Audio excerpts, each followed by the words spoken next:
Fanuc robots and factory automation solutions have been facilitating industrial production for over 60 years. Fanuc is present in 120 countries, including Hungary, assisting key sectors like the automotive industry, for example at the Audi Hungary Motor Limited factory in Győr, where they are developing and manufacturing cars for the Audi AG and the Volkswagen Group.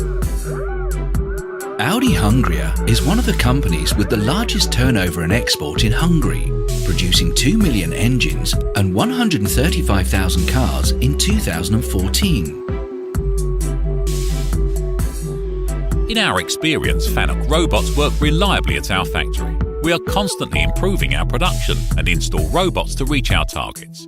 In environments where we need to work with high pressure or temperature, the robots are up to the task and deliver quality standards, which would not be possible with human machining.